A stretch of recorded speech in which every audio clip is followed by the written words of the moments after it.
Bananas also radioactive. We're live. Now we're live. Good morning. Today is Wednesday, April 17th, 2024. This is meeting Senate Natural Resources and Energy. We're continuing our work on the Act 50 and housing bills, namely H 687, and we're now reviewing elements of S 311 for inclusion in the amalgamated committee report that Senate Natural will be bringing off on 687. We're going to have, they're still printing a draft 3.1. And it is up on the website now, so just for the full and plus a copy shortly. They're long enough, it's time. It's draft 3.1. I'll do it again. Dated 4/16/24. Timestamp 9:56 p.m. So back to 311. This is the procedurally not my help. The plan is to vote this out today. I'm hoping actually that we get through this pretty promptly while council makes final changes to the bill. If I'll try to slot in hearing from Representative Sebelia on 289, which we'll work on for the balance of the week. For things that we can resolve, non-showstopper issues, the plan is to sort of set a basket aside, put some items in it, and we'll have roughly a week during which economic development will evaluate this report that we're putting together. They may or may not agree with everything that we have in there, so there could be a little back and forth. As well as I had committed to say, we'll look at accessory on farm businesses, the NRCD stuff, NCR, National Conservation. The districts. Yeah, the Conservation District request came in. There's little, anyway, so those things we'll have time to just look at and consolidate into a single amendment. The goal is, I talked to Senator Ron Hinsdale about this, that they'll have a single amendment. So anything that we catch, anything that someone brings to us the next week, as people read through, anything that the other committee catches, that we'll roll them into one amendment so that the floor will be ordered. A report, an amendment to that report, and a vote. That's the strategy for corralling the 200 pages or so we'll have by then. Okay, so we left off in, I think on page 5, section 3 of S 311. So if you can resume our walk through there, it's time for us to be, in and out, yes and no, on the next 20 pages. First thing up is ADUs. Can you remind us what last year we did work on ADUs, and so what's going on here beyond what was already done on authorizing ADUs? On page 5. Yeah. So this is an exemption from Act 250 for ADUs. And we were only doing it municipally last time. It was a municipal requirement that a single family home resident owner occupied had to allow for an ADU.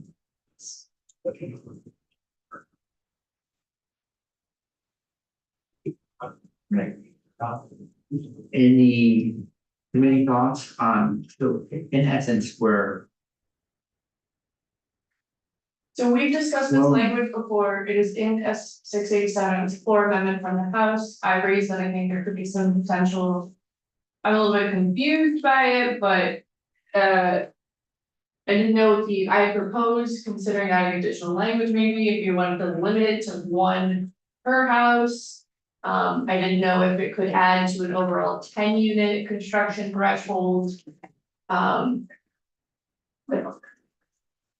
We have talked about this language before. right?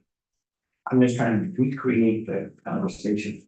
Anyway, So this is section 3 of 311, so the way it reads, no permit or permit amendment is required for the construction of improvements for an accessory dwelling unit, is that? So you could build an accessory dwelling unit as well, or just like improving the? Construction of improvements is a phrase from Act 250 that's used in every jurisdictional trigger primarily, it's the trigger. Cool. Anyone in the room have to vote, comment, etc. What's the concern that you thought we might want to add some nuance on the about? Like if you have 9 units already, now you're adding an ADU, I guess the other thing is that one ADU for the 9, or is it 9 ADUs for the 9 units? Right, either, so. This has a citation to 4303. 4303 does not have the limitation in it of 1 per single family dwelling. That limitation is actually in 4412. So it just, there's sort of, then there was commentary on the House floor that this could be combined with, developer constructing 10 units that it wouldn't count towards their overall unit count. For example, like if they were constructing. So jurisdictional, you're at 9, at 1 ADU, your jurisdiction. Or if they were constructing 5 single family dwellings, so that they built as an ADU on every single one, that would essentially double their units. And still remain sub-jurisdictional.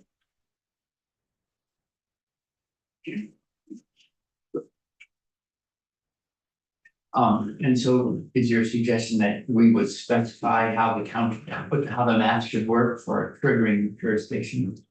Yeah.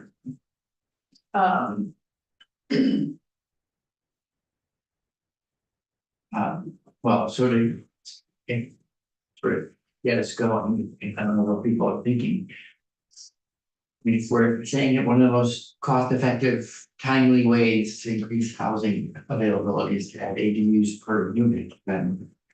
Then I can imagine that we would. Just say that for, I just wanted to check on the owner occupied piece of things, because I thought before that was. An important constraint, and so this would be gone, and doesn't matter if they're a rental unit or. A home. So. Commercial unit or. So currently, this is part of the awkwardness is that ADUs are a creature just of municipal statute, and so now we're bringing the Act 50 statute. Yes, it does specify that an ADU is on an owner occupied lot. So then they don't have to live in the primary single family home. But the owner has to live on the lot. Yeah. So I think They can so. move into the ADU and rent out the house. Yeah. That version. Yeah. So, but I think. The songs, well, so I thought this read clearly, but then hearing debate on the House floor made me think other people read it other ways, so.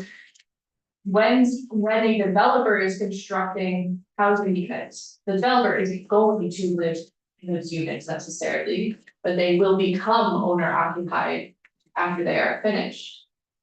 But they're sold. Yeah. Yeah. Okay, so is the question in there that if we wanted to build ADUs from the get-go? Yeah. Seems a little less like accessory dwelling units, it seems like you're putting 2 units on a lot. Yes. As opposed, I always thought the idea here was. You're adding something to an existing structure as opposed to planning for 2 units on the same, Not necessarily. you might start with a permit that says. This is one house and it has an ADU to begin with. Yes. If you were to have 5 houses, but 5 ADU plans from the get-go. Is that a trigger currently, or that's not anything's resolved with law? So Right, I think those would be independent units, so that would be 10 units, so that would trigger Act 250. But now we're introducing this classification that they could potentially then be considered ADUs, and they're going to count.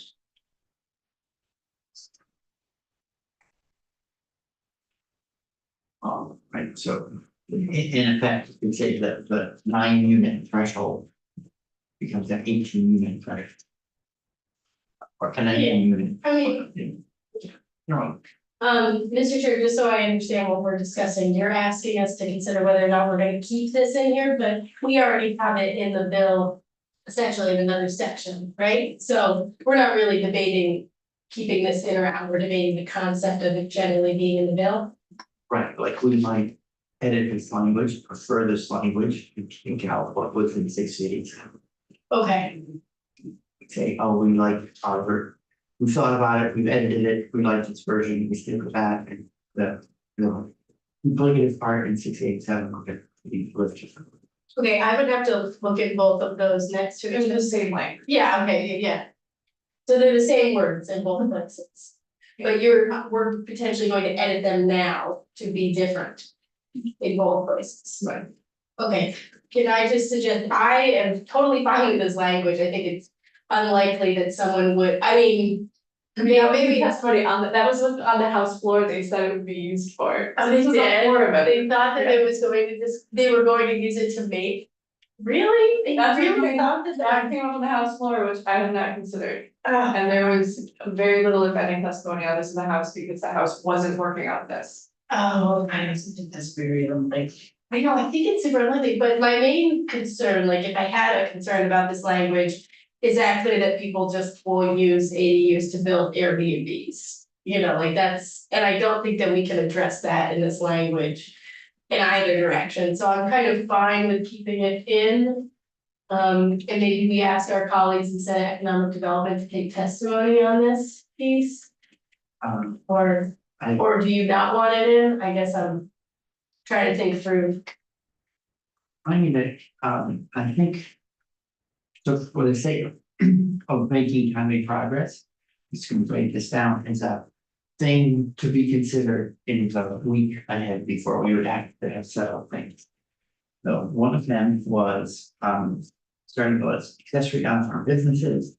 2 was national resources Conservation districts. conservation. Other ones, DC, like defense house.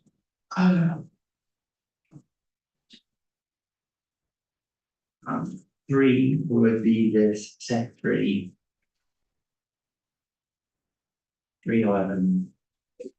We use, okay? So I'd say, let's. You're making a list there of just things. Yeah, and then maybe we get to, you had your, amicus. Item, which is. So, brief, maybe we just take care of it, but I'm thinking on the list. Okay, so I'm just marking, leave it alone.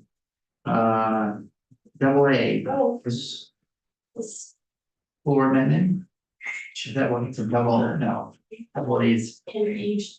You added so many exemptions to the list is too long, so you added the double letters. I think it's, so 29 or fewer. I don't know how that syncs up with other discussions we've had. 24, 30, and 50, and 70, and others. The 29, what was there a limitation on the hotel one? Conversion of hotels has no number associated with park, No. right? This was 100-unit hotel to be 100-unit housing. And would be what we're talking about here is an office building essentially being converted to. I mean, it's not limited to office building, it's any commercial space. What, okay. Converting to 29. I don't know where this 29 comes from. It came out of last year's Home Act where they were proposing to use 30 units of the active housing threshold. My sense is that this is a building that already exists. the impact is. Probably though, there may be like wastewater implications, but I otherwise think it's. I. So the commercial, and there's no limitation on where this building is located, right?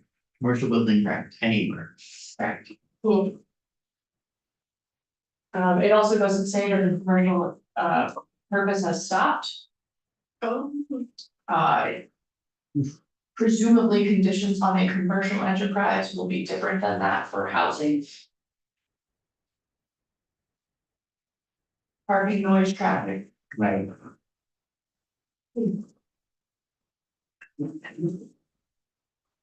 Alright, so I'm gonna put that. So for me, I'm putting a check as if leave it.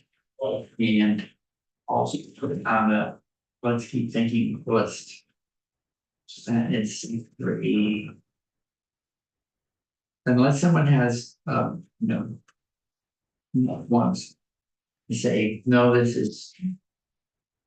Not adequately vetted.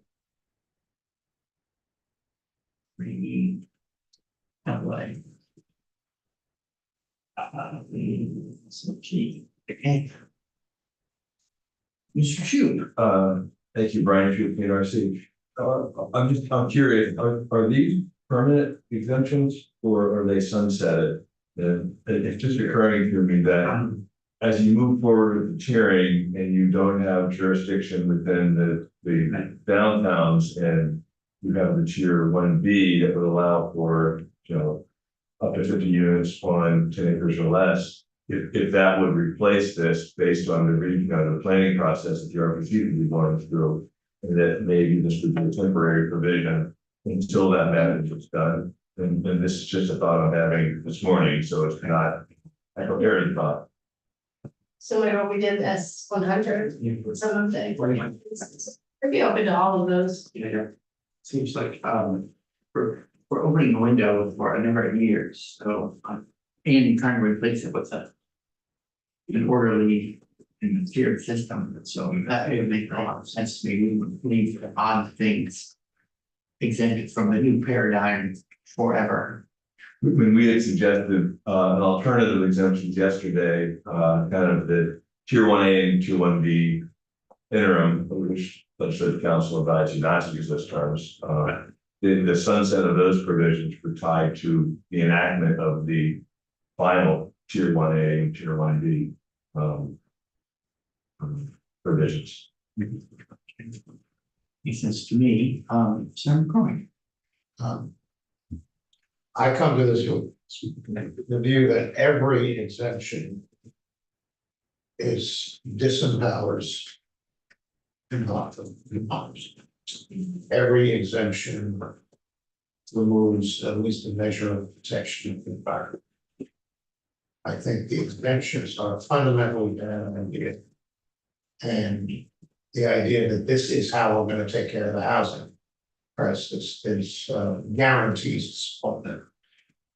That said, this is a comprehensive, large effort, and it includes other elements that are good for the environment.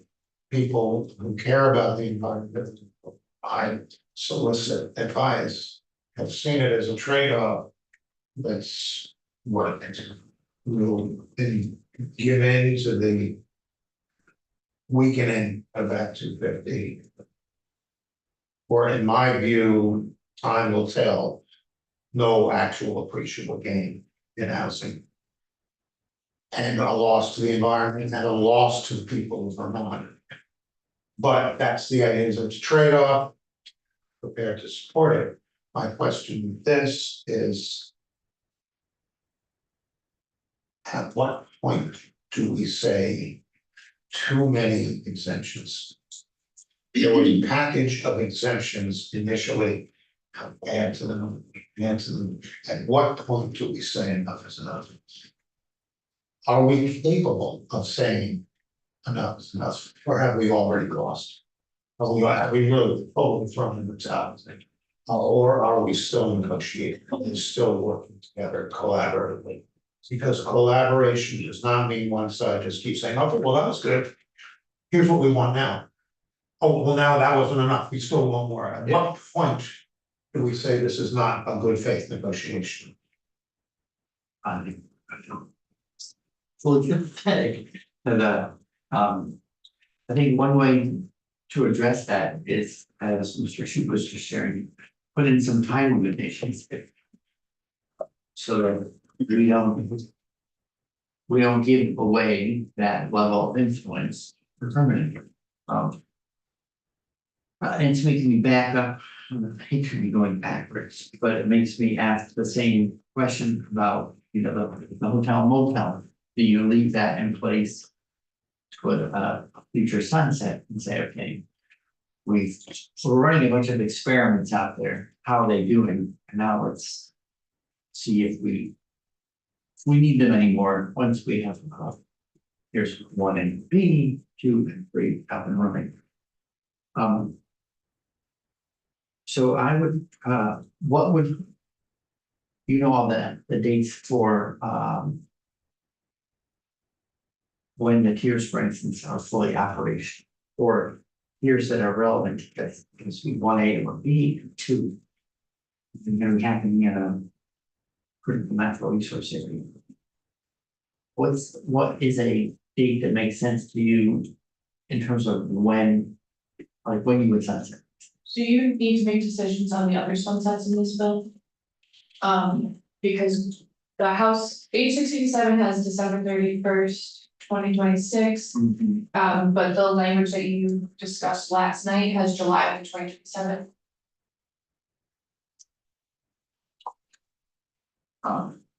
So probably later. Sure, I mean, I think what was the, can you remind me the logic for not just sticking to when those, once the end of 26 exemptions, that corresponds with the end of the PHP stuff we did last year. That was that 3-year window, 24, 25, 26. I'm sorry, I don't know what you're asking about. The date that got moved was December 31st, 26 to July 1, 27. No, Okay. no, we need to talk about that. You are not, so last in the Home Act, you passed 2 interim exemptions that are set to expire July 1, 2026. In the House's version of the bill, they extended to December 31st, 2026. Last night, you talked about interim housing exemptions with interim tier 1 and tier 1B. That date that was proposed was July 1, 2027. So on the list of things I think that you need to discuss today are those dates. Okay.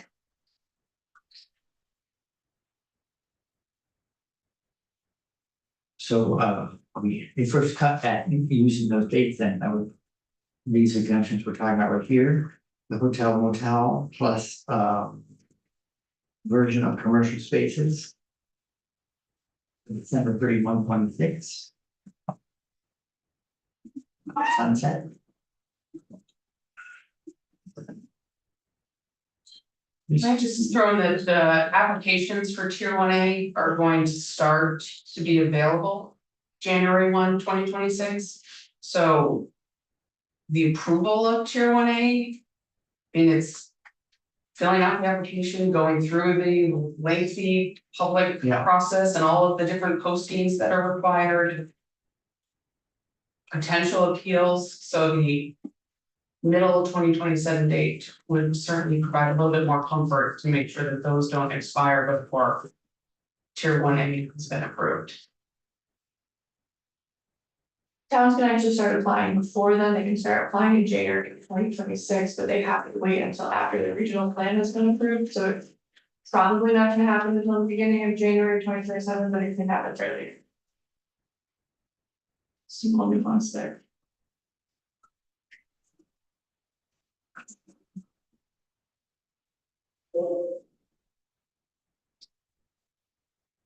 Well, anyone have this, moving these dates around, it's a little tricky, that's just this month. How about we line up on the December 31, 26 date? We will be back in session 25 and 26. And if we're sensing that we're not making any progress as we hope, things, if we're ahead, we'll see. If we're behind, we'll see it. There'll be 2 legislative sessions for it, so that was ambitious to move out 6 months or whatever. Okay. So what was that? We're stick to the end of 26. Sunset, the hotel and the AA provision on commercial conversion. Anything else on those for the time being? But with sunset of 12/31/26. So down page 6, B, quarter mile, for this stuff, we actually replaced this already. Right, so let's move on. Section 4, district commission posting a notice. Seems harmless to me, I'm not sure, sounds like somebody's pet project. Seems like a good idea. It'll cost money. It'll cost money, what you're, put up a sign. Yeah. People already put up the Z notice, I don't know who felt like something was happening, that wasn't well enough. Notice, I don't know where, anyway. I'm gonna find sort of it out in the case, anyone, section 5, state and muni permits, Sorry, so are you adding that? Yes. yes, please. What does it do and what does it accomplish? Put up a sign, I know. I don't know the, If you put up a Z for zoning, you should put up some sign for activity. transfer, we'll call it, we'll put it under transparency. Notice and transparency, okay. Scarlet J.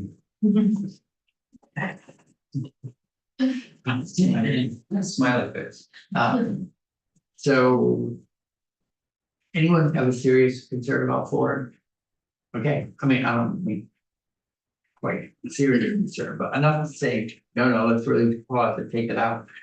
Okay, hearing none, on to 5, state municipal permits, so I was rereading this. And I have some concerns about all these changes, we had testimony, we heard from Mr. Stanek and others about not sort of sweeping things away, the ability to challenge the permit. So I don't know if anyone else in the room has any concerns about those changes. This will be a time to hear from Mr. Brooks. Just explaining like what is confusing, because there's a whole bunch of different things going on in these various provisions, but Yeah, this one in section 5 is. So right now under Act 250. You can't issue an Act 250 permit until you get all your state permits. You have to wait, and you can't have what they call conditions subsequent to say. You will meet the stormwater part of criterion 1 when you get your state permit, you have to wait for the permit. And this is just saying that Act 250 permits, so this is not the rebuttable presumption issue, that's not what's going on here. It's basically saying the commission could issue the permit with the condition that you have to get your A&R stormwater permit or your wastewater permit. And, I know I'm a mixed, this changes the way Act 250, and on one hand, people blame Act 250 because it gets held up waiting for all the A&R permits. So in that respect, like, that could take some pressure off of Act 250 and a little bit. But I don't really understand the reason, like why this is, like, either way, you have to get the permit, so it doesn't really, I don't think, make things go faster in the end, but. so that you can take pressure off Act 250, but you're gonna proceed at your own risk. Right, you're at your own, you have to get there, you can't construct until you get your stormwater permit, your wastewater permit, whatever. Other permits that you need, regardless, and. There are other parts of the activity criteria that go beyond the permitting that this doesn't. Apply to. I don't read this as you proceed at your risk, on risk. I read it, you may not proceed. until you have their other permit. Yeah, you can't, right, you can't build anything until you have the other permit. But if you were to, sorry, if you were to get your Act 250 permit. And then get appealed while you're still on a different issue than what you're waiting for your permits for. You're not gonna have to wait to get all of your permits and then go through that appeal. You could deal with an inevitable appeal for some of That's these true. You just state start your appeal. projects. Quicker. If there is one, that is it. At 250 statistics for their efficiency is already pretty good, it would probably improve it. From, date of application to. But if someone was going to use a permit as evidence of a criterion, but but those permits have a rebuttable presumption. If they issue the permit without the A&R permit being issued, how is an opponent supposed to attempt to rebut the permit that's needed? Well, they'd have to have, that's a great point, they'd have to have independent, right now, you don't need to wait for the permit, they could submit all the stormwater stuff they have to the commission but they have to get a positive finding. Actually, no, I take it back, this is actually saying, right, I guess you'd have to see if, other parties wanted to rebut the permit, and if they did, I don't know that they could use this, because they'd have to have that right, but if nobody raised an objection, I guess, under this criterion, they could. They could use it, that's a good point. It changes the status of the A&R. It loses the rebuttable presumption. Yeah, The I'm status not- has rebuttal. Why would developers do this? I think it makes it go for. It does. Doesn't this also call for dispositive, this part doesn't, not this part, Yeah. this bill has I don't know, I have to keep going down the line. It was part of Remember. Yes. NRB compromise, was dispositive. Yeah, this is a different issue of. Right. But Ellen's right, though, if you wanted to use the permit, maybe that's going to need to be clarified. This only works if you don't want if an applicant, if there's no one trying to rebut the presumption. Because if somebody wants to rebut the presumption, then you can't use this condition subsequent, because you can't both say, this is our evidence that we comply with the criterion. And then, but we're gonna get it later, like, we're gonna do this after you issue our permit. That takes away a party's ability to basically, rebut the presumption, or even if it's dispositive, you don't have the permit, so it's not, hasn't been dispositive.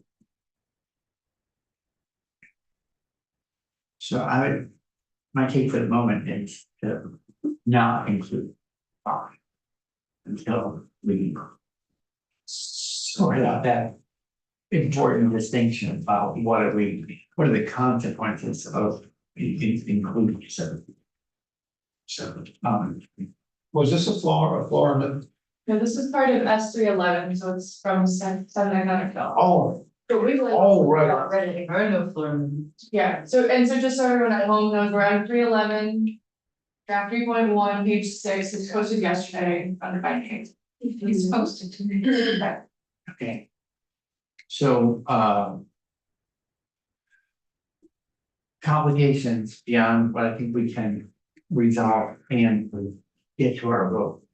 So it's not a permanent decision, it's usually considered, but I'm putting that set 5 we're gonna look out. And we will put it on the list. Okay. Section 6, compliance self-certification. Any thoughts on section 6? Nothing. I think the district commissions can already do this if they want. Seems like, may require, so it's permissive. I'm good to go on 6, yeah. Okay, section 7, reports mitigation of primary ag soil. Those are check. But what's the check mean? It gets included. This is the first one, technically, we are officially including, No, we're also adding the sign position. oh. Okay, so, when we finish 311, let's go back to the ins and outs, make sure we it's synced up, okay? The report on Primex soils. I have a notes to add natural resources and energy. And list, Oh, yeah. Receive. yeah, from the list. Amusingly, Yeah. on the list for ag soil. Yeah. Sure, who could ask them? I did just wanna point out that this is a report by the Department of Housing and Conservation Community Development. When currently the Agency of Agriculture and VHCP are the ones who currently work on mitigation of primary agricultural soils, I mean, they're. There's a consultation, But it strikes me as odd. which is odd, how about instead of line 17, after consultation, in consultation? It seems like having talked to them and just moving on is different than keeping them part of the conversation.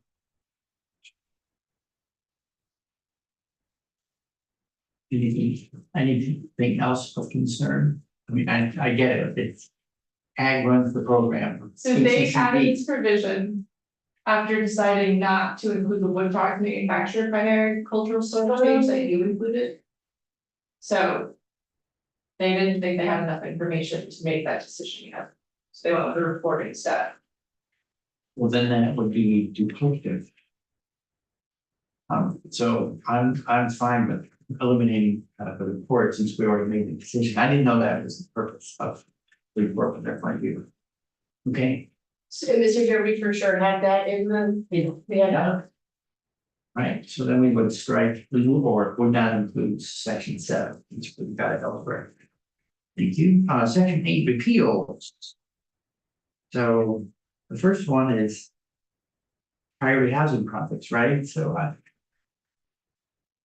and these feel to me like things for you to sort out as you do the matching up of things, but the first one is to repeal priority housing projects, is that right? Yes. And so that would be out. Okay, the second one, also priority housing projects would be removed. The third one, C, action exemption requirements. Last year's results. Yes, so those are sunsets for, let's say, last year's stuff.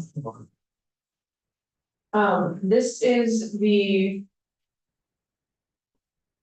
I believe this is the JO requirement. Oh, 16A, okay. From last year. Yes. Yeah.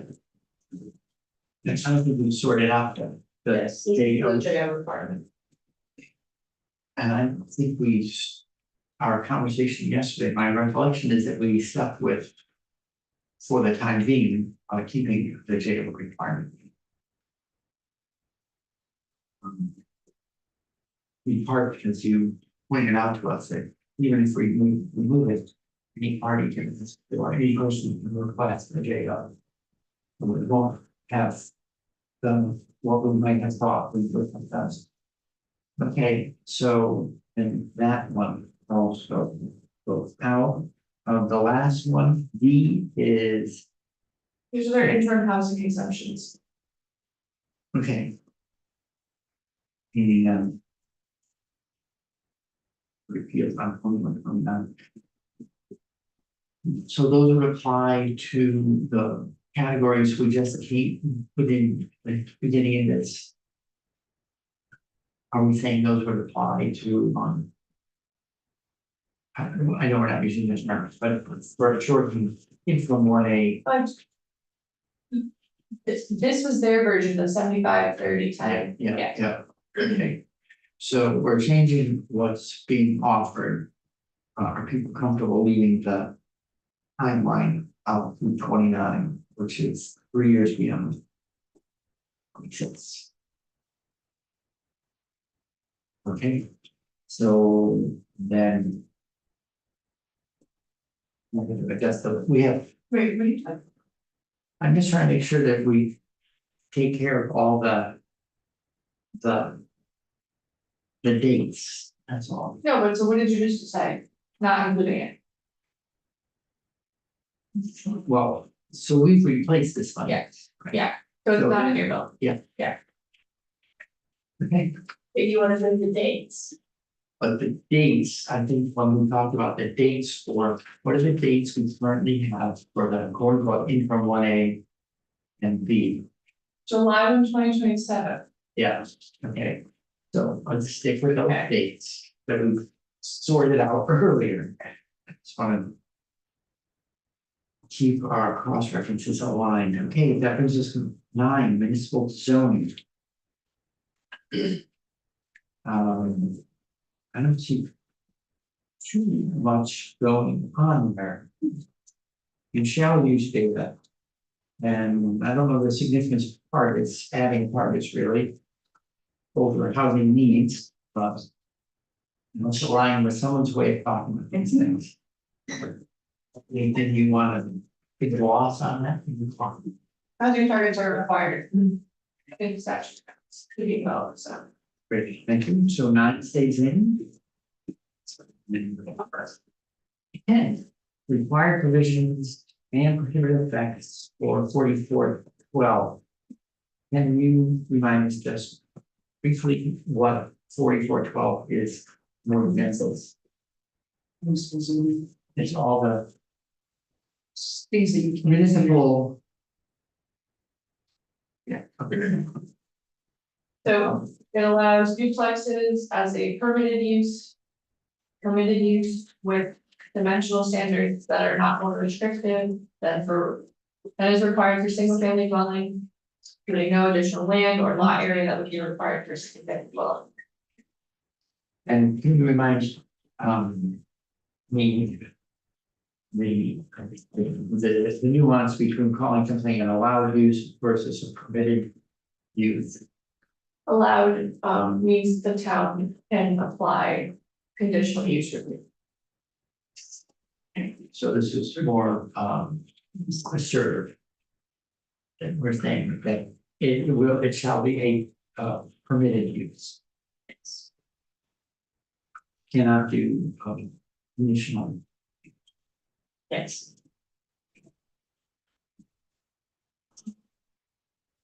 Any questions, concerns anywhere in the room? Okay, so it's goes in and stays as is.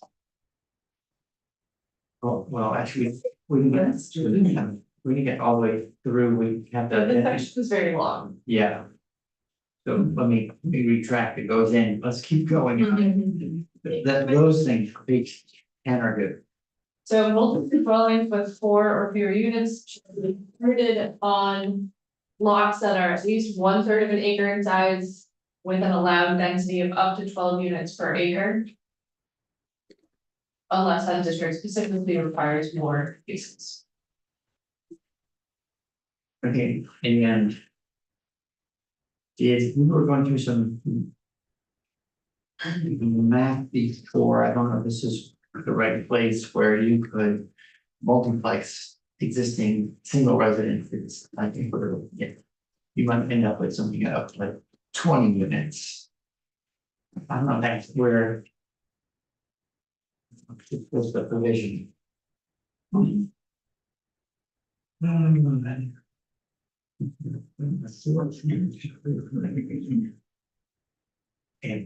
anyway, any questions on 12 per acre?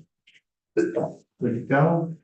Okay, here, maybe this is the potential. 5 or more dwelling units per acre, each allow residents. In sub 12.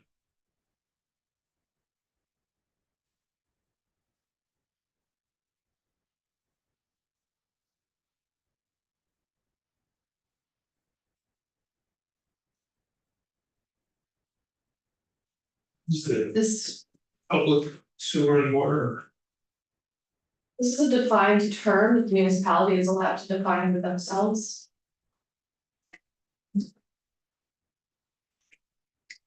The defined term being served by municipal Water and sewer, yeah. and water infrastructure.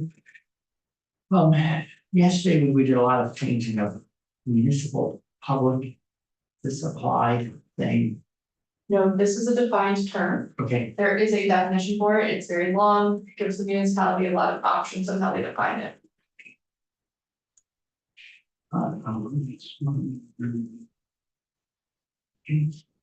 Any questions on lines 5 to 12? More math on how you do the counting.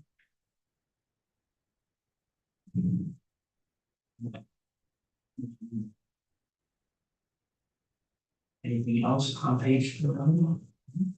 Okay, so that finishes section 10, unlike we expected everything in section 10. Section 11, limitations on municipal bylaw. And here we go to hotels and motels. With the volume. So we've addressed this elsewhere. That's. This is municipal zoning. So it's not. We were previously talking about Act 250, Yes. okay? Any questions, concerns? This is section 12. No, that's on the bottom of the page. Which is all. Mr. Chair, Yes. so I guess my only confusion, it seems like we've said so far in many different places, if you were a hotel or a motel and you want to become housing, great. This just seems like another one of those places. So is there any difficulty with that? Like, is there any conflicting with the different ways we've said that that's allowed? So you haven't said it, I would say, in many places, you said it in one other place. Okay, In Act 250, this is in municipal zoning. okay, so now it will be the same in both scenarios, in municipal zoning and state level You're not- zoning. So the Act 250 exemption, this is, the municipality has a limitation on how much they can regulate through zoning these things. So they are not identical provisions in the different sections, these are different things, the municipality still has the ability to regulate them to some extent. Okay, So 11 stays in, thank you. Section 12, parking bylaw, yeah, I have issues with this section. right, jump in. I don't think we should have subsection B, the tandem parking allowance. But I also realize that that's a controversial statement. At this point in time. What's your? There's tandem parking right behind Bohemian Bakery, I just noticed there's people full business for it. I was gonna say that and mayor, Senator Watson, What if we just put a limit on the number of tandem, like you can have more than two? What is the problem with the It's allowing the municipalities, from my understanding, can use back-to-back parking as counting towards meeting their parking they can allow that as I don't know the exact way to put it, but if you're building a building and you wanna count tandem parking, you can now, under certain situations, which tandem parking to me is not great. Because if you've ever lived in a situation where you have to tandem park, it just becomes a nightmare scenario for everyone involved of trying to decide timing wise, who leaves, who comes out. There might be multiple apartments involved, so you're talking about trying to deal with being in a space behind someone who you don't live with, having to go communicate with them. And it also, I think, leads to I don't think it's a very it doesn't really look great. There's just, I'm not a fan of it and I haven't heard a reason for why this is a preferable way to allow more development. like tandem parking is front to back, not side by side? Right. Yeah, so it's like if you see Burlington, there's a lot of organic tandem parking that arises. And it doesn't seem like an ideal situation to force, like the Blue House. Require they leave the keys in the car. So what? Require they leave the keys in the car. Subsection B one. and there's lots of families that end up with tandem parking if they have a driveway. It's just one car wide, whoever's, you end up having to work it out, I don't, I don't have strong feelings about it one way or the other. It does seem like an enabling thing. I think was my guess is they were trying to enable people to increase density and treat a single driveway, for instance. Is there a limitation here on how many deep, it just says 2 or more, well, I think 2 or more, how deep you can go? There's no limit. Isn't what it looked. It'd be a drag if you were the 4th car and, anyway, but that's, we have, I'm opining on this one, other than to know I wouldn't want to live in such a place. It's 4. Well, and what I'm worried about is that we're allowing situations in which people do not have appropriate parking. And then they park on the street, or they park in the downtown, which is a major problem in White River Junction, is we end up in situations where people are parking where that's meant to be where they live, nearby to where they live. But they're also parking where all of the shopping is, so we end up with a situation where there's no parking for the shopping. And it just kind of flows into then you have to build a parking garage, it just adds, in my mind, to a lack of appropriate parking. And I have some uncomfortability, although I won't die on a hill if everyone is okay with this, for this particular section, but my understanding is this is permissive in a way for municipalities are allowed to do this now. Is that the way to read this section, that they, No. or is it requiring that they, in a situation, they receive, they do have to count tandem parking? See, that's the difficulty, if we allow municipalities to count that for themselves to make that decision, I would be more comfortable, but it seems like we're requiring municipalities consider tandem parking as a approved thing, and I think there are many towns that have struggled with parking. What if line 6 was a may, instead of a shall? And you're may counts. And a municipality may require. And be shared between different dwelling units. Yeah, you already do that now. Or you mean line 6, tandem parking may count towards residential parking space? I don't know that it's any help, because you could say, oh, they already have the possibility. There, Doing the council. they can already do this. Yeah. but we also are in a situation where we have another policy, which is that we want to make the society less reliant on automobiles in the first place. And that we often come upon, but frankly, it's like an analogy in injection sites. We don't want people taking drugs, but if they're going to, we don't want them getting killed. So we're dealing with the world as it is, but we also do have a policy of having the world not be like that.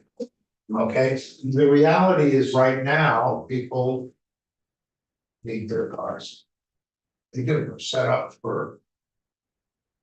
This is Robert Moses's world, Henry Ford's world, it's Jimmy Hoffa's world, Jimmy Hoffa's.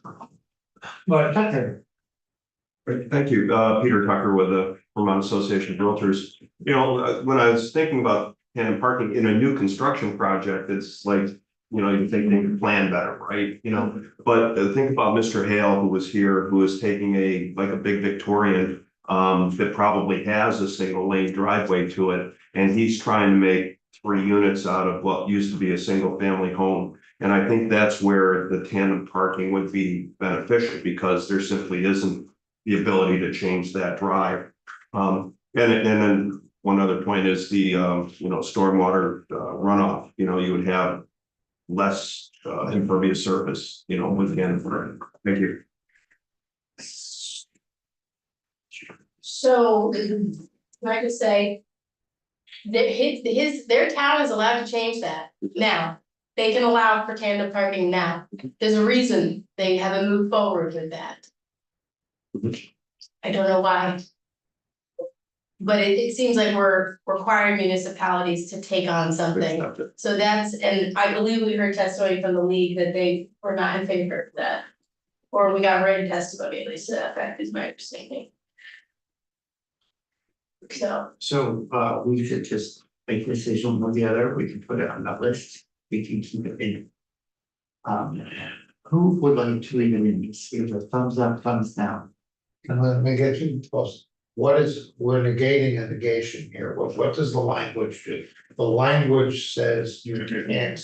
No, because you shall, so we're line 6 through 10, page 13 of 311. Tandem parking shall count towards residential parking space requirements. That's what the language. So they shall count, and a municipality may require. The tandem spaces are not shared between different dwelling units, that way it's you and your other housemate that. Has to sort out who goes in first. I think you have to deal with the world the way it is. We should not need so many parking places, but we do. And this is a way to. Provide. With maybe a little tad, again. But We wish it were not so. Okay, get more So- buses. are you, so let's just check in. Time to make a decision to move on, not fatal, but either way, it's because we can put it on our list for reconsideration. Um. Anyone who supports leaving the tandem parking language in as currently written, please, put a hand up. Okay. There McDonald voting? All right, so we have 3-2 for now, so we leave it and I'll put it on the list though, for further discussion. So It's okay, we can talk to Lori Hirschfeld after this. Tandem, which is Steckwell. She drugs. All right, thank you. Let's keep reading. Parking space sizes. I meant to go out and measure these brand new ones. They didn't put next to see how big they are, but I didn't, so I'm gonna keep my. I don't know what to say about 9 by 18s. That's like I also have issues. really tight and or like really different. Anyway, I also don't think we should move forward with subsection C. I'm confused about the language about you can, we require the parking space standards, but then a municipality may require a larger space where ADA compliant spaces are required. So, but why would you always want to have potentially 80? So we're basically telling towns only in situations where it is required that you have ADA compliant, you can enforce it. So what is an example of a required ADA spot versus a non-ADA required spot? There is no difference. I do not know the answer. Oh, okay. That is not, I do not know. Because my understanding is if you are renting an apartment. It's not that you don't have to be ADA compliant for some apartments and do have to be ADA compliant for other apartments. Actually, You have to be ADA compliant altogether. I don't know. There's another attorney who works on this. Okay. So I'm not sure that it's correct though. I think there are, but I'll stop. federal law prevails.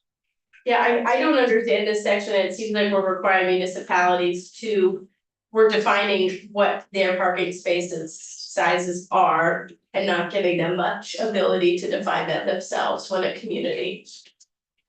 I think should be the. but not larger than 9 by 18. I think that's somehow this is trying to make sure so that you can have smaller spots and that satisfy that aren't just like something again. I don't. So now we have smaller spaces, they can be all backed up against each other. There you go. I don't think that that's good. To require of a municipality that they do that. If you had any conversations with economic development, I'm sure that they feel strongly about it. That they should keep this in. I do disagree. There are very few things I've disagreed with that committee on, and this is one of the few. again, I'm not keeping score, I'm saying. Talk to anyone, like, so that I know, I don't know their logic, other than my sense is they are kind of densify parking, just like they're densifying housing.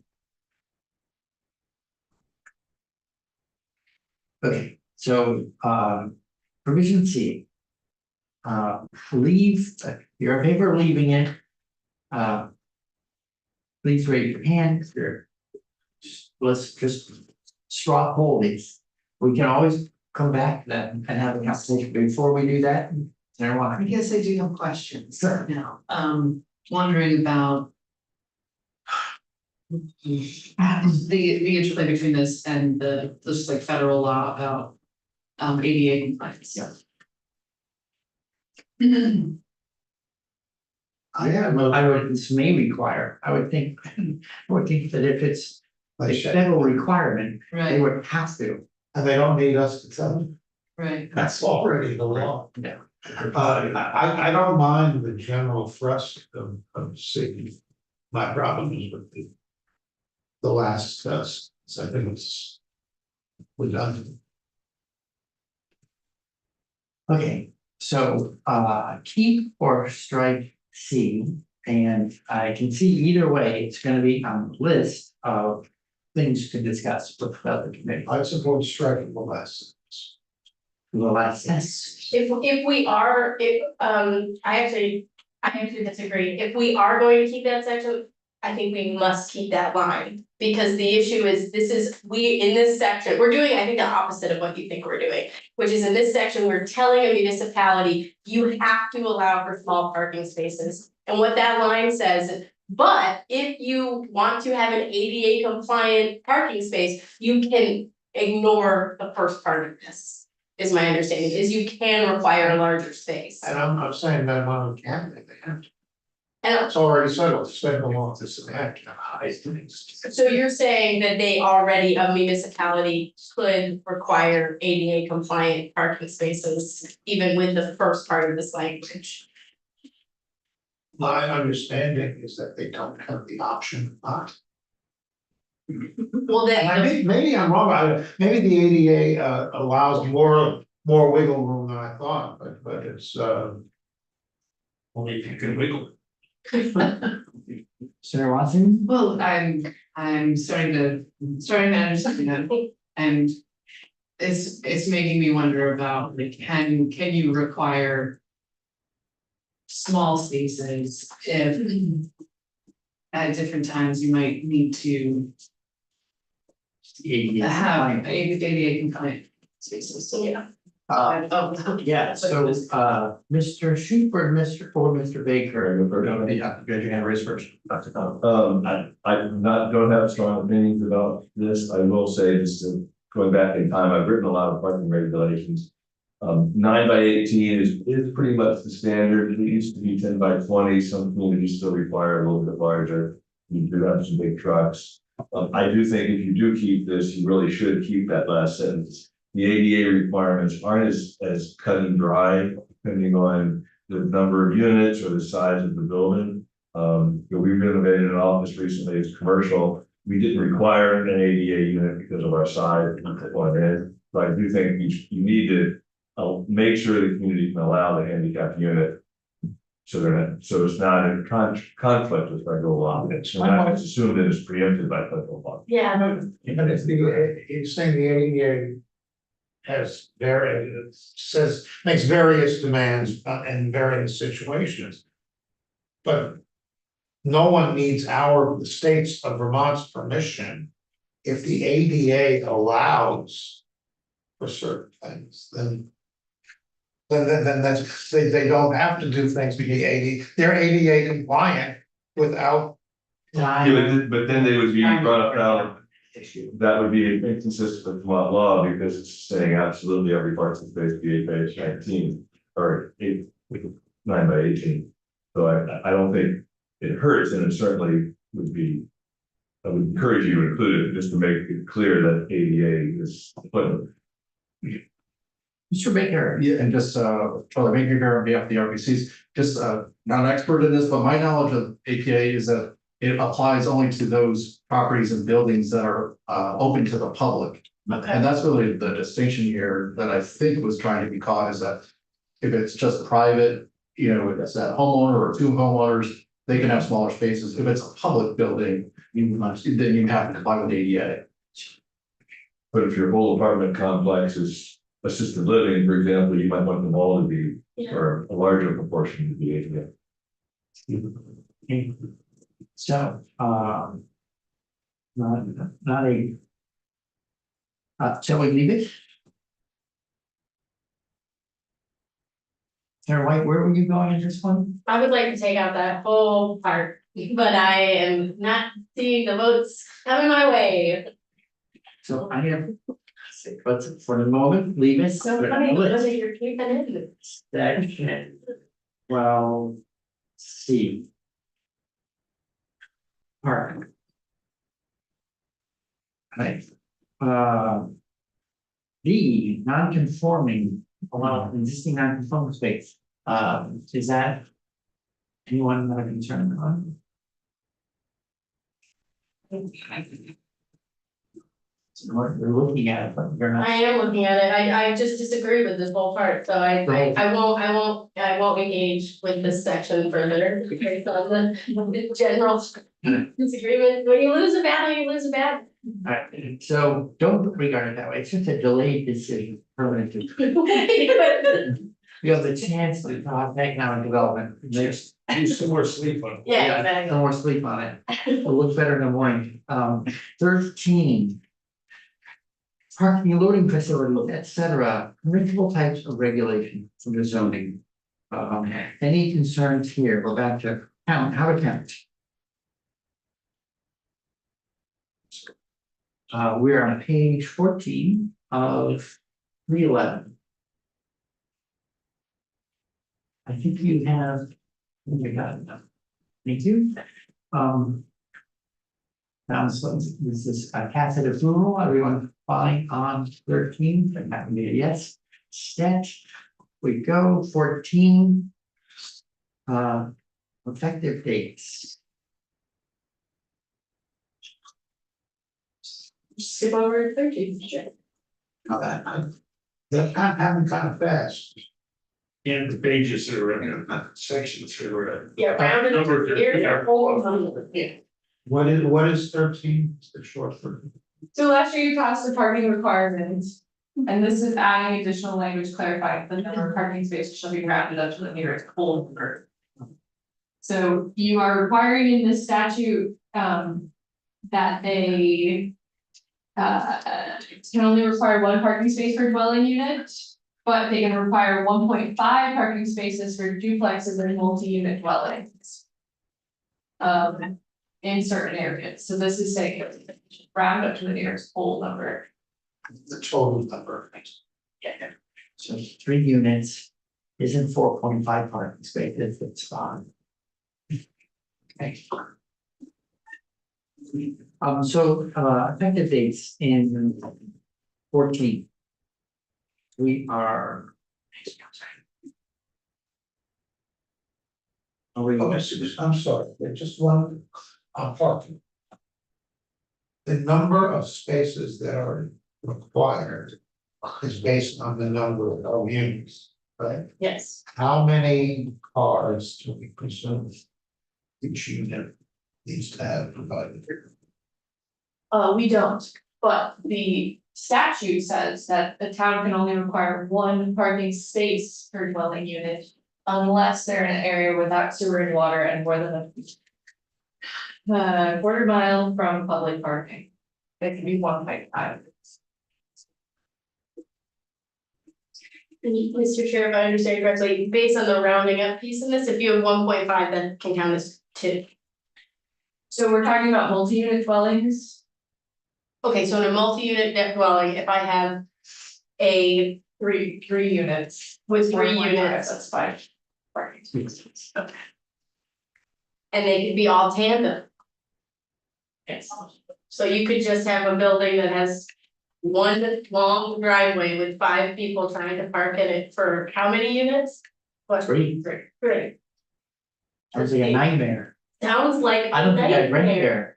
Yes, I think that a town may notice that. And may wanna have a decision-making process locally to decide if that would be an appropriate scenario. It reminds me of an earlier conversation. Yes. Okay. Within a quarter mile. It's a quarter mile, From public parking. so.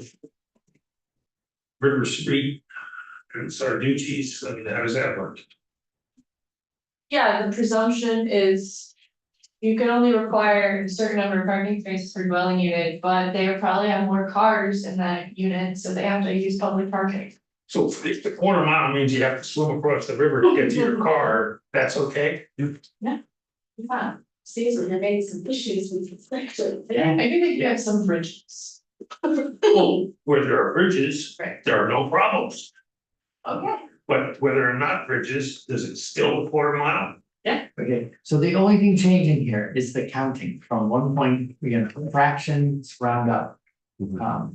I know there's a bigger conversation lurking behind it, but the question here Parking's is, very controversial. are we rounding up? That's all they're sorting out. I think someone must have said, hey, how do you do that? What 4.5 parking spots? I wanna take a field trip to the state house parking, so we know what the hell we're talking about. Okay. Next break. Anyone have a question about the counting, rounding up? No, but personally, I would prefer us not to have this section of the, This one as well. yes. Okay, so I'm gonna mark that down. 9, 6. Didn't we parking ground is up? Entire One thing. strike. Okay. But for the moment, we're okay leaving it in it. I know, so Senator White, you have a special interest in transportation, which I appreciate. Thank you. And 14, Can I just be more clear? I have a special interest in allowing municipalities to define what their transportation picture looks like as it relates to new housing development. I'm not disagreeing, I'm just saying, at the moment, we're settling on leaving these things. I'm also putting them on the list, we have a week, to have more conversation. Maybe it'd be good to hear from Mr. Brady. I think it's Who knows, maybe he's watching and you're gonna get a text and you're saying. I don't, but I can forward the email in which he highlighted these particular sections if that's helpful, if it's written testimony. Sure. Okay. Section 14, effective dates, July 1, 2024 was in here, so that's just amending the date for the sections we just went through.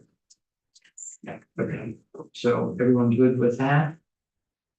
It pulls it forward to the summer from the end of the year.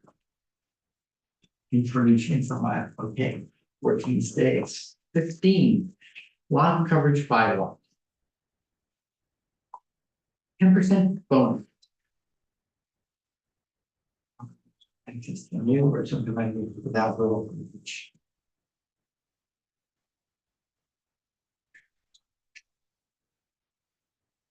So it's just sort of an infill bonus. You don't have road frontage. You're gonna get to build a larger dwelling on the same lot size that normal. Anyone have a read one way or the other on that one? Okay, so I'm thinking we're mostly taking things out for section. So 15 would stay. Section 16. Adoption of bylaws, and related regulatory tools, amendment or repeal.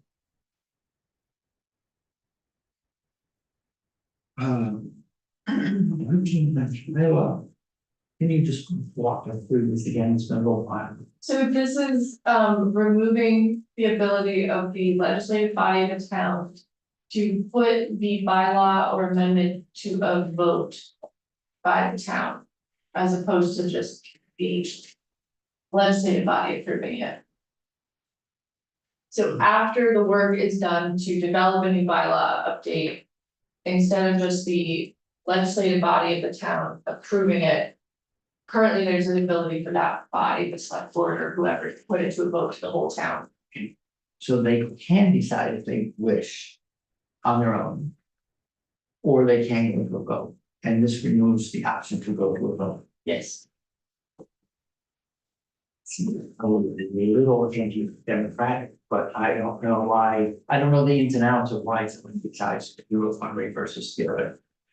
Anyone in the room have experience with this sort of? We actually, in our initial comments, did object to this, although it's not same level of objection as the other provisions of the bill we have, I don't understand it, and as somebody who sits on the select board, you have a controversial issue. And because statute allows 5% of the voters to petition for a vote, if a select board makes a decision, this seems to be able to cut to the chase and say, this is controversial. We're hearing both sides, a lot of concerns either way. Let's just give it to the voters to decide. And then there can be a petition to re-vote on that. So this actually, I think, would prolong the process of adopting a bylaw, not shorten it, which may have been the intent. I assume that was the intent. So. Anybody else? I would prefer to not have this section in the bill. If we are thinking the same thing again, Oh, great. anyone else? that wants Gosh, I'm on a roll right now. I was thinking of keeping it in, but I think, I don't like that it's ambiguous as to which number one ought to use, like, I mean, I was thinking that you could have these two options, but the municipality's gonna decide which one are you going with, like you gotta pick one or the other. So that it's not. Cause I think there's, if you just if we left it as it is, like. If one picked either of them, it would be litigated that it's not the other one, and that would be confusing. For a long time, there was a distinction between so-called rural towns and urban towns, the threshold of 2,500 population, where it was very hard for rural towns for the select board to adopt zoning. It almost always went to the voters, and that was eliminated to expedite the amendment process, the adoption process. But they still, when that right to was that authority was given to all select board and city councils, this was put in there for those who wanted to remain. Keep it open for the public to vote on it. But either way it's adopted, you can petition for a revote. I'd like to maintain ability to petition for voting as opposed to delegating. This is not this doesn't address the ability to petition for a revote. This just gives the select board the authority to say, we want to send this to the voters and not make a decision ourselves. Is that what that language means? I haven't, just think let's make the decision themselves. No.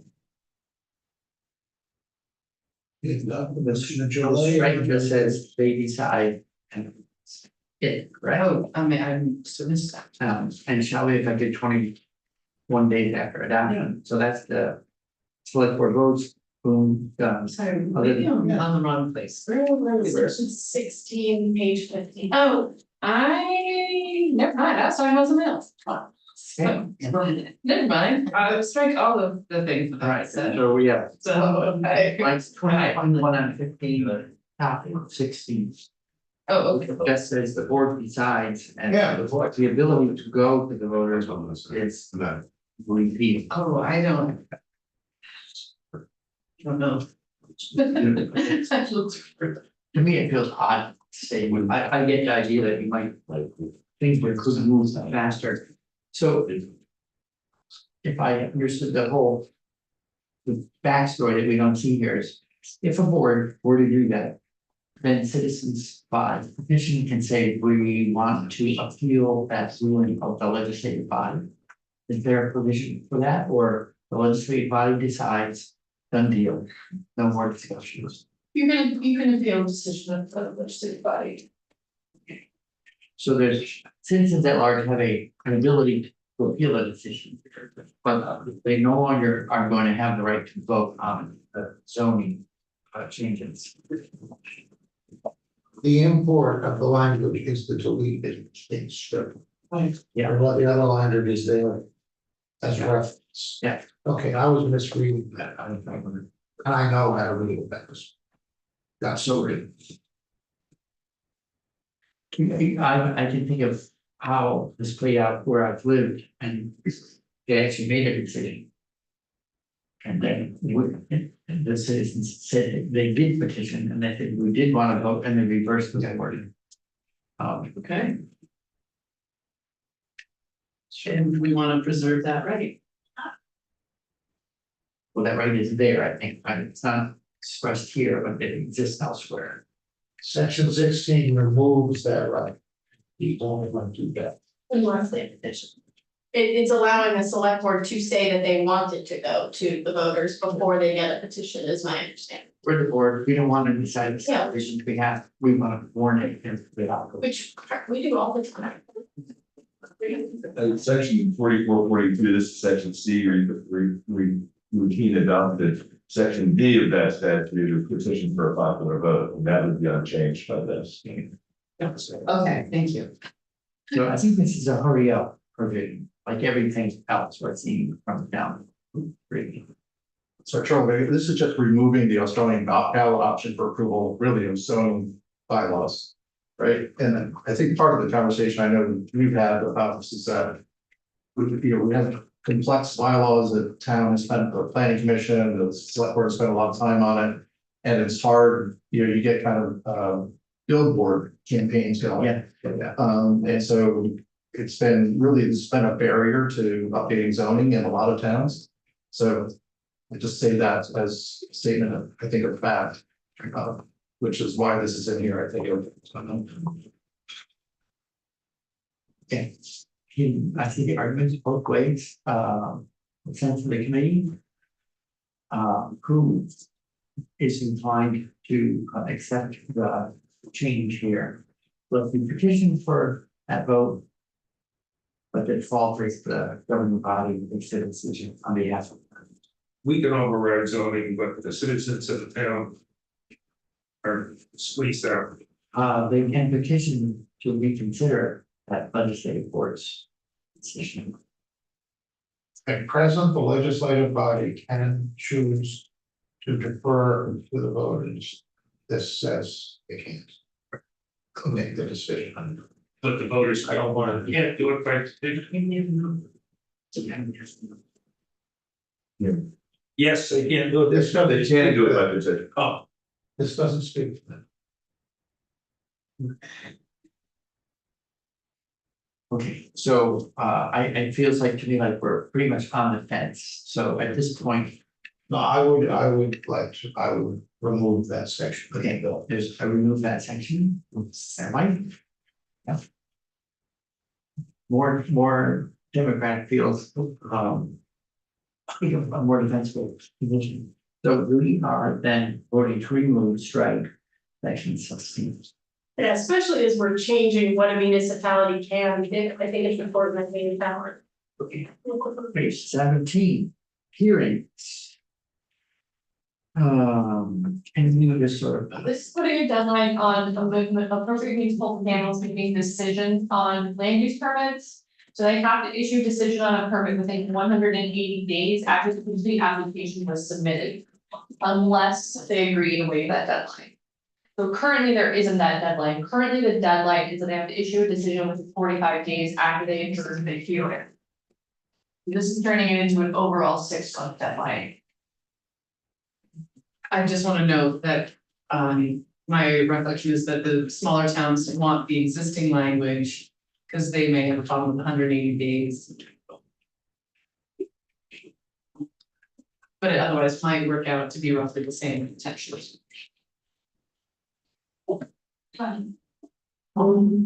anyone on the committee have vacation lots, anyone on the committee have ideas one way or the other on this change?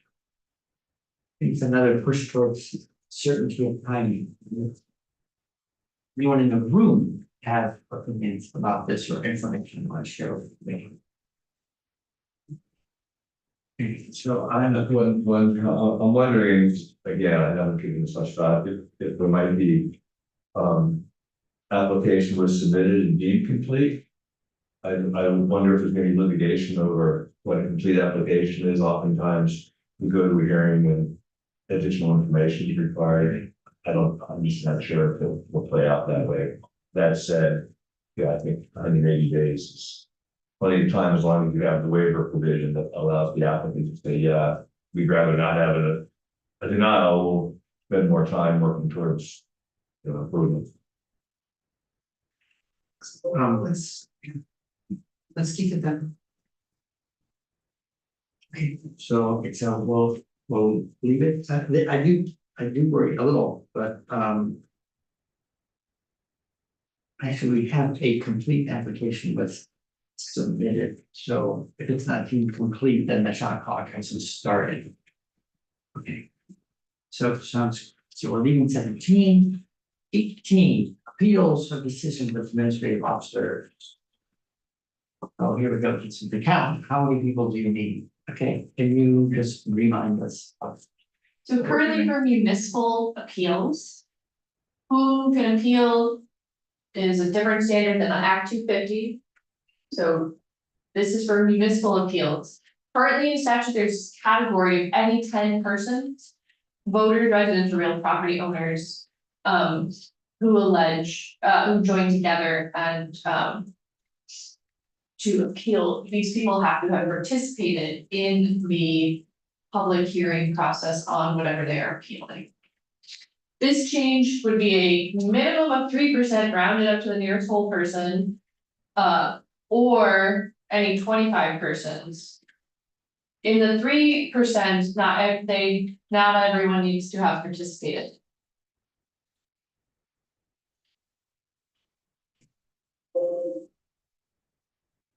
So setting out a percentage is tricky. The smallest town, I believe, is 61 people.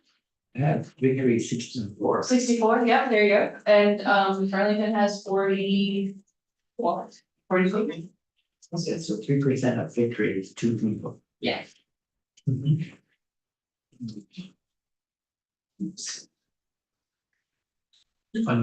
So this was the part I thought I was talking about. I was wondering. No. Yeah. Anyway, Well, you have a jump, you have a head start. Yeah, so my inclination, like I just did the first go, I could keep it, except for that, I don't like that it is ambiguous. Which number you ought to use, like which threshold is the right threshold, so I would want to just add like, a municipality just gotta choose. Maybe that, somebody that doesn't want development could choose, the wrong one, or somebody, I don't know. I guess, I just want it to be clear which number one ought to use. And I'm, just for simplicity, I'd let the municipality decide. But I'm game with that. That is, I realize it also lowers the number, the threshold, in places like victory. Questions. Any 10 persons in victory, 16%. I'm surprised this here, this seems to have a different impulse than most of the bill. Bill is making it harder in general, tries to make it harder for public to participate. Get them out of the way. This seems to empower. No, it's intended to make it harder. 25 is more than 10%, or 10 people, and often 3% will be more than 10 people. But it's important to consider the small towns. And it's important to consider the large towns. That's why they included the part about not everyone in that percentage has to have participated.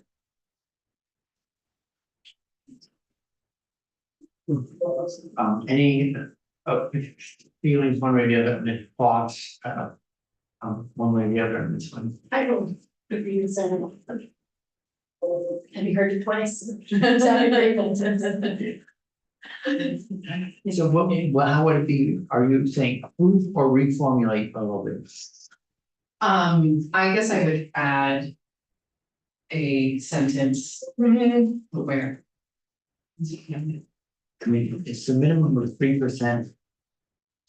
But you would like it to Or, be for towns of a certain size. You're well, I mean, as just to restate, I was thinking that, because it's not clear which number we ought to use, I would let the municipality decide, because otherwise how are they rather than setting an arbitrary thresholds, like, I mean, I guess we could say towns over 2,500 people. Shall use 3% or whatever, but that's, I feel like that is. I would be more comfortable letting the town decide for themselves. What else the town does decide? Then let me set by default, it's 25. Which is more than the current.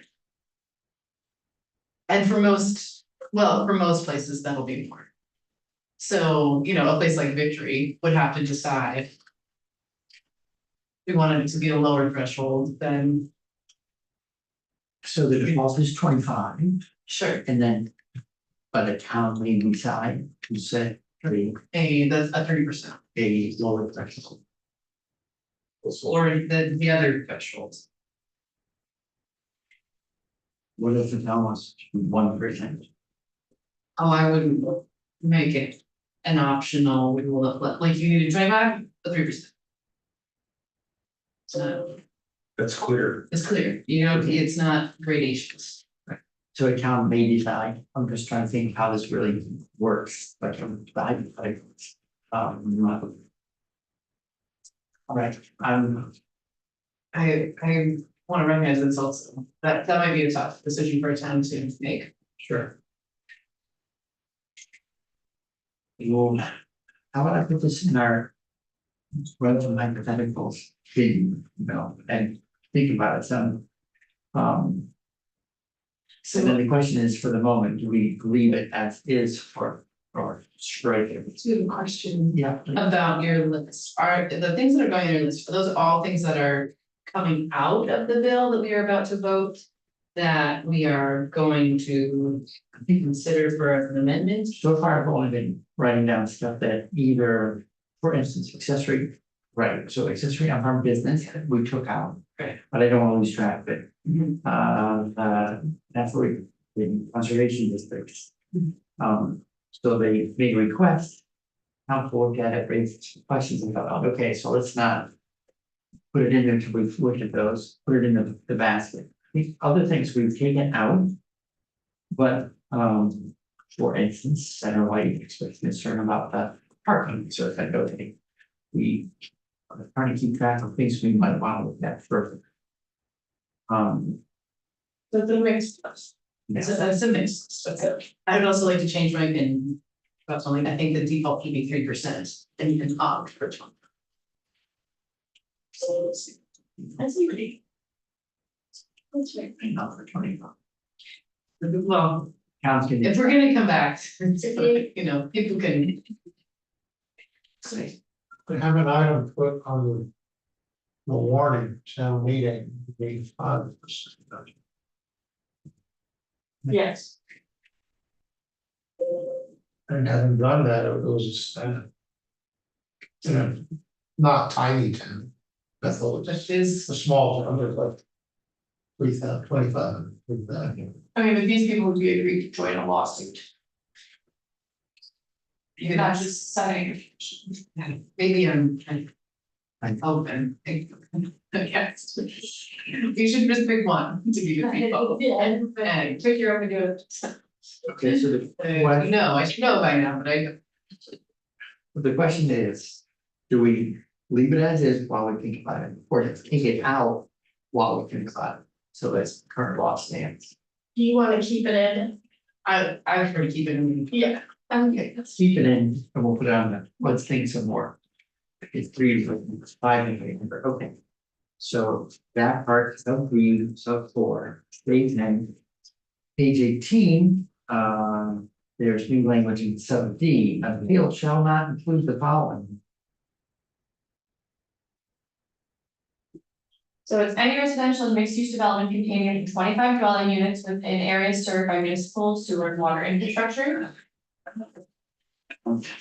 Any permitted residential and mixed use development that adopts does not require conditional use review. Development requiring conditional use review may be. And any housing or mixed use development located within a designated center in a zoning district that allows residential development. So it is prohibiting municipal permit appeals of these types of housing. Okay, anyone, We're back to municipal sewer. And municipal water. Or public. This is a defined term. Which I think this, last time I asked this question, you said the monitor. Yes. It's just. all right, so this unit of any residential mixed use development containing 25 dwelling units. I'm just trying to see, how has it been reviewed thus far, could we, could have been exempt from Act 250. Under that current exemption for proposing to get the 75. And so. It would be, in those cases, mostly a municipal review and decision, right? And now we're saying you can't feel it.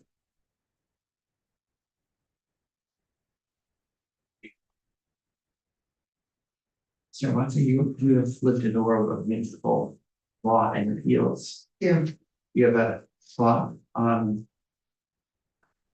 these particular situations?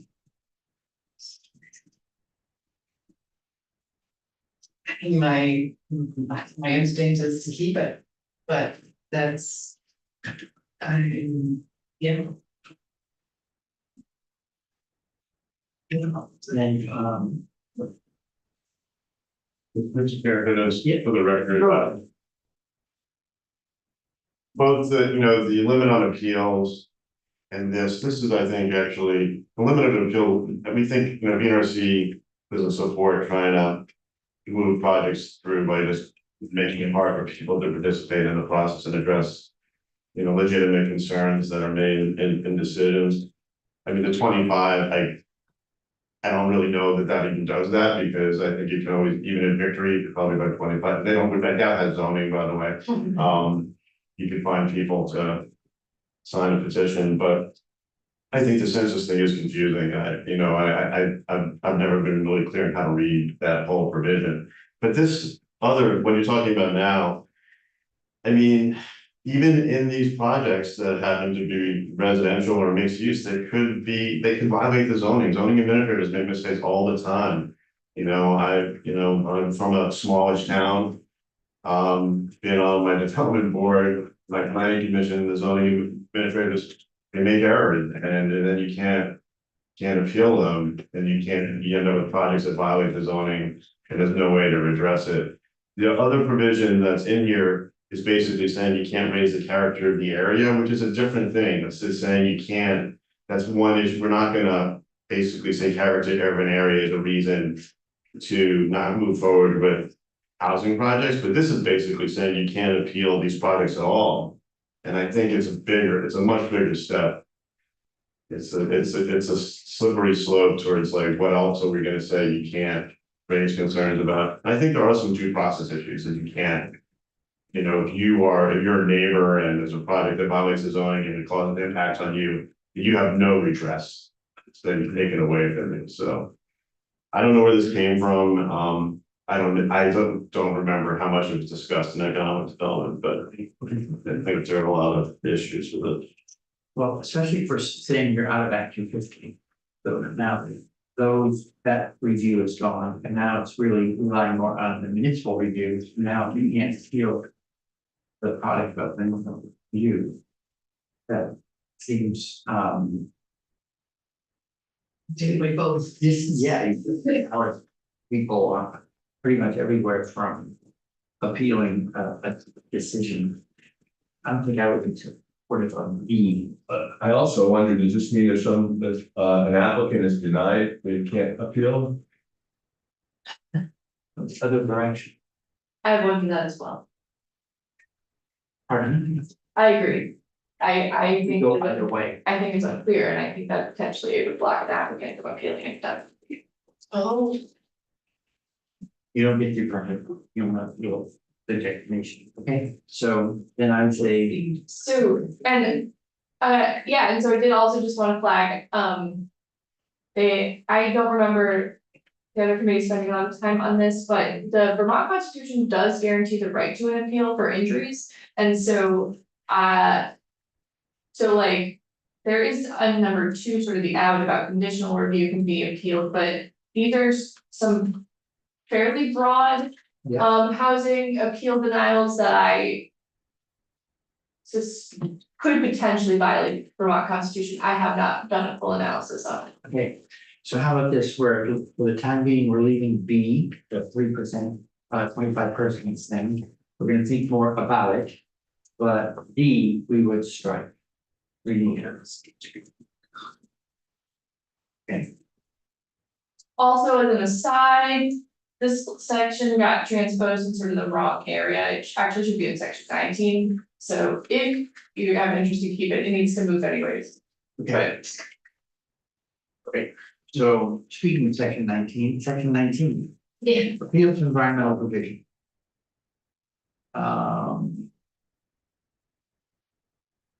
So my sense of where we landed as a committee is we're talking about ultimately having a new activity reviews at the newly constituted land use review board. But this is for the, we still need the ability to go to the environmental division, at least through a transition period.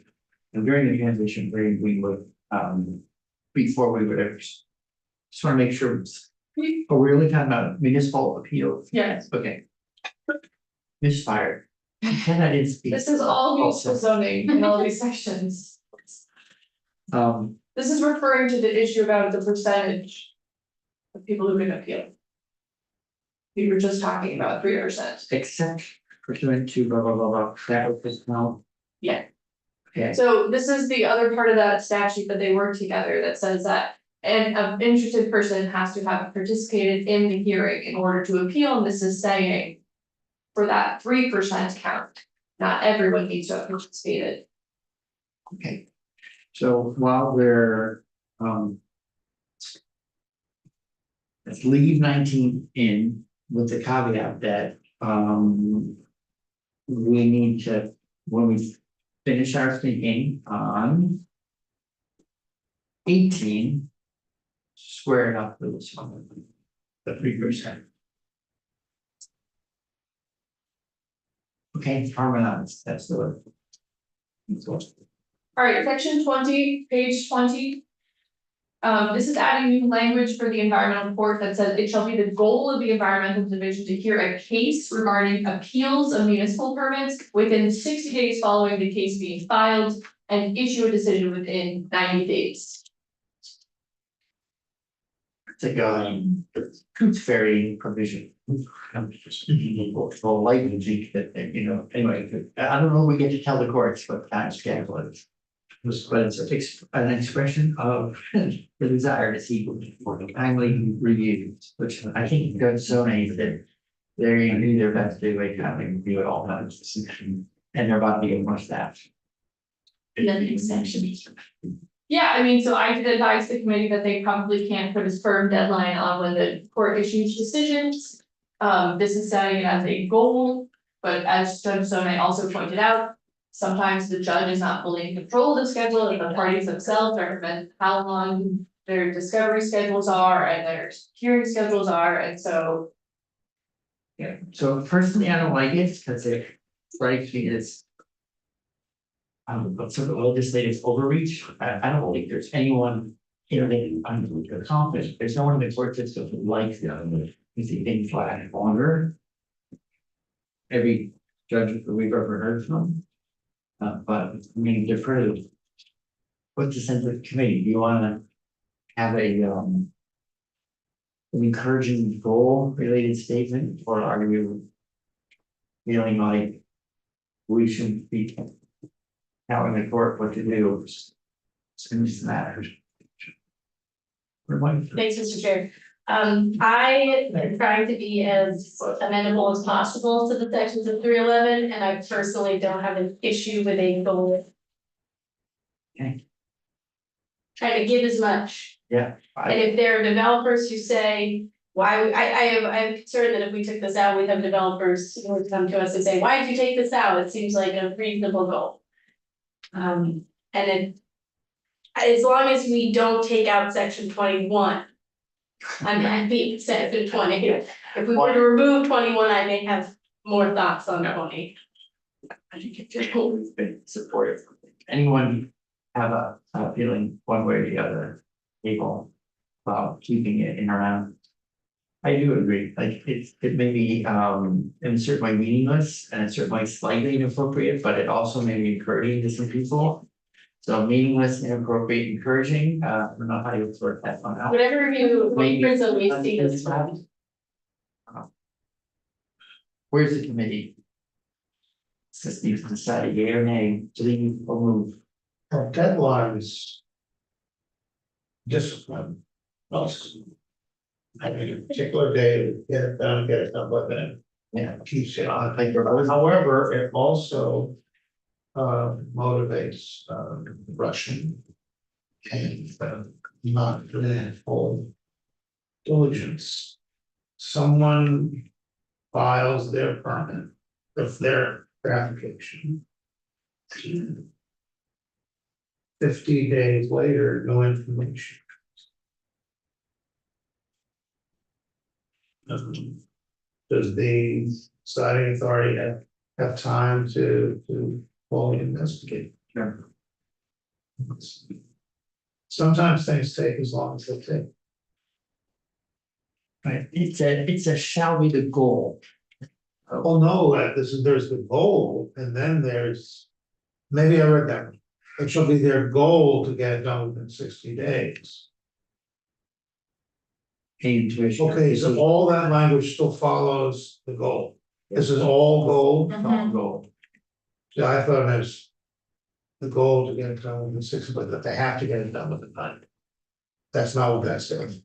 It says their goal shall be 60 days. It's like providing a vision statement for them. Yeah, well, I mean, those are very good to be. Okay. I'm fine with it, I think we should keep going. Yeah. I mean, to be fair, if it was up to me, I mean, the idea was comfortable with the separation of powers issues, but I'm happy to keep it in for the sake of moving. Right, same here. Okay. So we believe it, and we leave in section 20.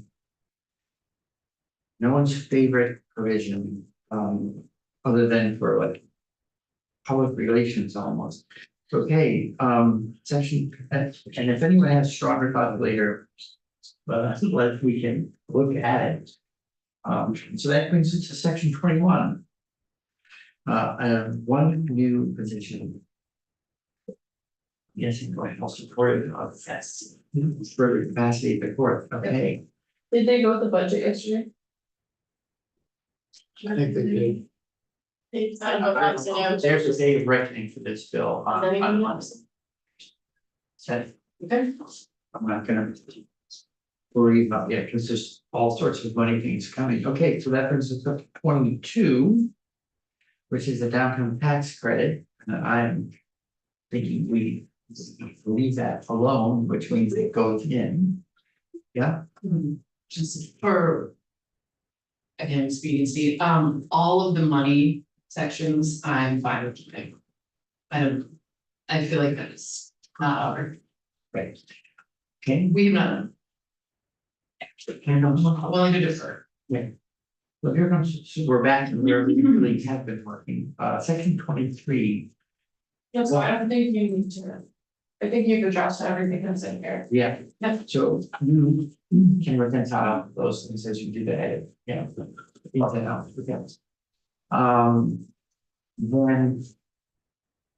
Really, the other things that were your sections, we skip ahead to what, you had 2 more sections, right?